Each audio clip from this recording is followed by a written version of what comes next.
Hello again, everybody, and thanks for tuning in to another Who Gives a Dram whiskey review.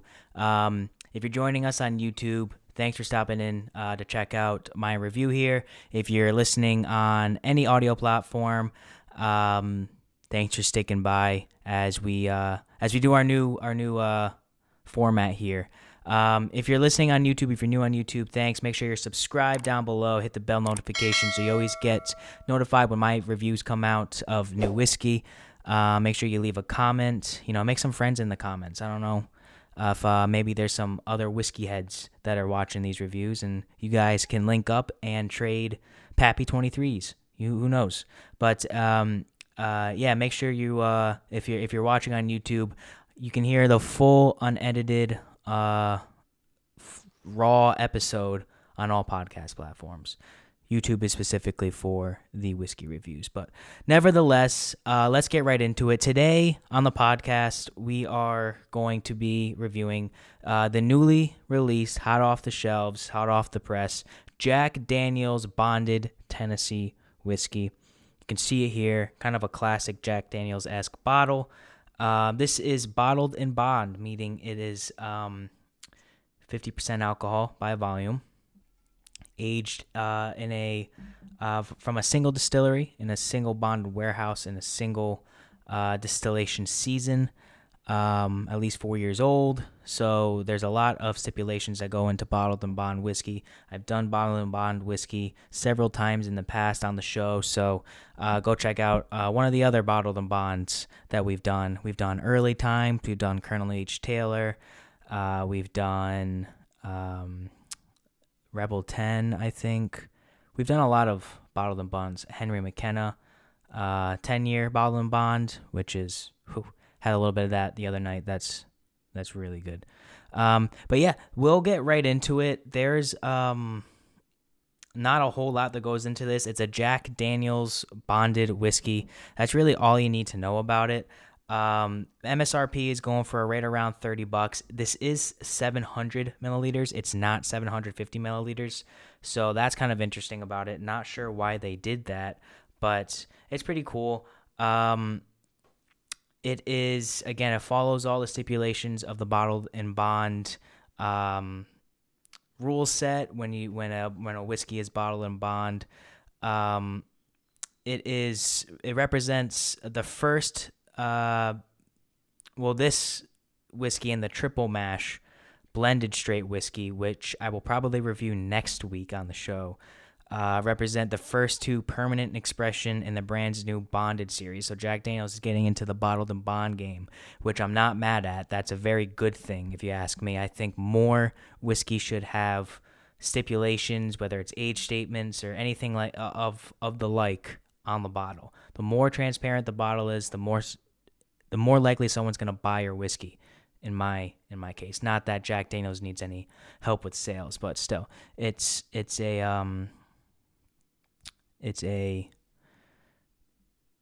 think it's a good thing. It's a good thing to be transparent in the whiskey community, which is exactly what Bottled and Bond set out to do when it was first initiated. So yeah, I am excited to do this. We'll crack it open right now. It's an all right cork pop. Wasn't the best. Let's get some into the glass here. I've had a little bit of this since we bought it a few weeks ago. I haven't had a lot. Oh, real cork, by the way. Is it real? I think it's real. Yeah, I'm pretty sure it's a real cork. Always a plus when you're rating whiskey, because you got to get down to the nitty gritty.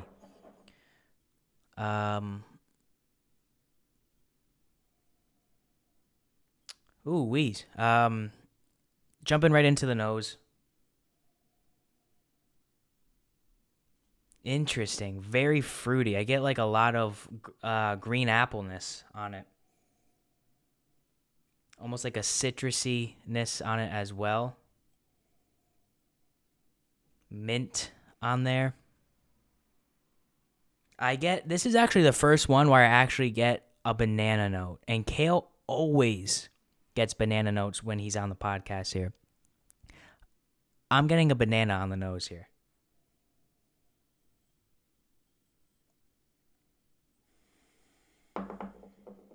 This is very inviting. It's actually very. I was not expecting this. I don't remember smelling this pungent of a fruity citrus note when I first sipped this whiskey. A little bit of maple in there.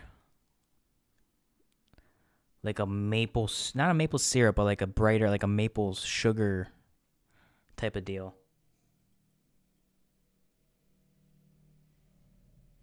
And a little bit of oak. That's about it. Nothing serious. It's actually a really pleasant nose. I actually really like this nose a lot. Very inviting. The proof is there a bit, but it's not overshadowed. There's a really, really strong apple banana note in there, but other than that, all the other secondary notes are kind of harmonize well with those overarching fruit notes. A little bit of vanilla, a little bit of maple, a little bit of oak. Nothing too bad, but this is very interesting to me. Very rich, just very, very nice. Very nice. I'm actually very impressed with the nose on this. One of the more pleasant noses I've had on this podcast, if I'm being honest. Who would have known? Tennessee whiskey, pulling it out. Let's sip it. It's kind of might be a little bit of a shorter review today, but you know what? It is what it is. Sometimes that just happens. So cheers, everybody. That was bad. That might have been better. I don't know. Cheers to another week. Jack Daniels, bonded Tennessee whiskey. Let's see how it is.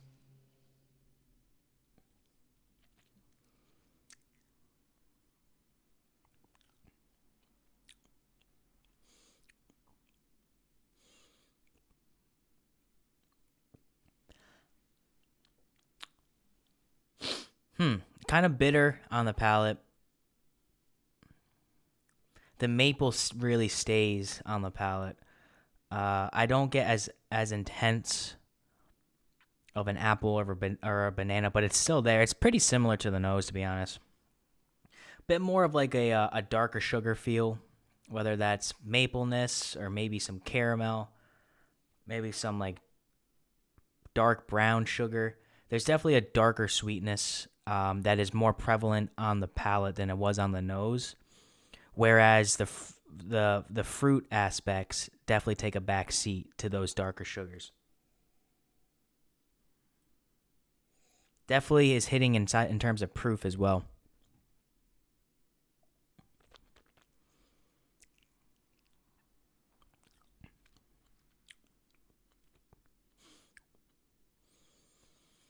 It's got a solid amount of spice on there as well. Definitely like almost like it kind of reminds me of a rye spice a little bit. Kind of like yeah. I'm thinking that's a bit more of a rye spice than I've gotten with really any type of Jack Daniel's product. That's pretty impressive. It's not my cup of tea, but impressive nonetheless. I'm just impressed with how different this bonded selection is than a lot of the other Jack Daniel's products I've had. The single barrel selects, single barrel proof, obviously Old Number 7. I'm sure I've had one or two other Jack. Oh, Gentleman Jack. They're all Jack Honey. They're all this is very different than the rest. And I like that. If you're going to release something new, have it be different. For better or for worse, have it be different. Let it stand out.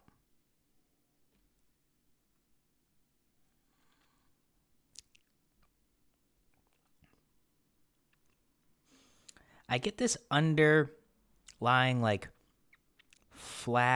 a flat soda. The spice is crazy. This is a super weird whiskey. I almost said bourbon, but technically would have been incorrect. This is a super weird whiskey.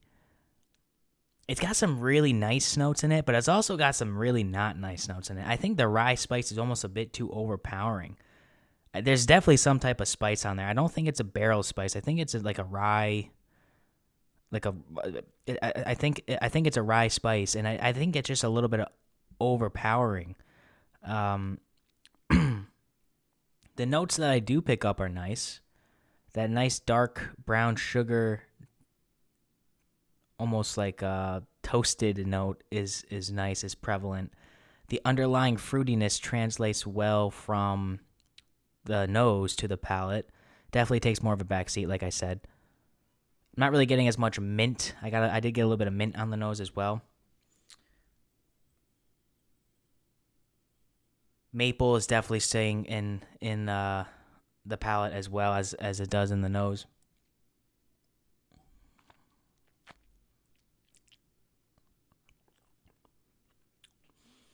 I don't hate it, but I also don't love it. The more I sip it, the lower my rating's going, to be completely honest. I think that this is definitely an interesting pour. Let's see what it says on the bottle. Bonded is a big, bold Tennessee whiskey with layered notes of caramel, rich oak, and spice. So there's the spice, giving way to a pleasantly lingering finish. That is definitely a fact. Bottled and bond, distilled by a single distiller during a single season, and matured in a government bonded warehouse for at least 4 years, 100 proof. Yeah. The spice is what's throwing me off a bit. And there's like an underlying, like almost like the finish lingers, but it's not like a good linger. It's just kind of like a burning linger. You know, when you drink a good whiskey, a whiskey with a good finish, you can still taste the flavors as it's sitting in your chest. This is more just like you can tell you're drinking whiskey. Although I don't hate it. This is pretty good. From what I can tell, this is going to be a regularly released whiskey. It's going to be available. I've seen it available fairly often. And you know what? I would keep this on my shelf 100%. Same thing with the Jack Daniel's single barrel selects, the single barrel proofs. They're solid. You don't go by Jack Daniel's based on their old number 7. Old number 7 is what it is, and it does what it's supposed to do. The premium offerings that Jack Daniel offers are very good, and I think this is part of it. The nose is spectacular on this whiskey. The nose is fantastic. I just wish the palate lived up a bit more to the nose than it does. I mean, I could smell this all. This is like maple candy, like banana fruit on the. It's really nice. It's like if you were to put fresh maple syrup on a banana, or like in banana pudding almost. That's what exactly this is. This is. He figured it out. This is maple. This is maple banana pudding or yogurt, and I know that for a fact because they make maple banana yogurt, I believe. But he figured it out. Shout out to me, I figured it out. This is maple banana anything. Pudding, yogurt, you name it. This is it. Super good. Very impressed with this. With the nose. But the palate is kind of... Some of the worst qualities come out more in the palate, which, I mean, it is what it is. It's not bad. But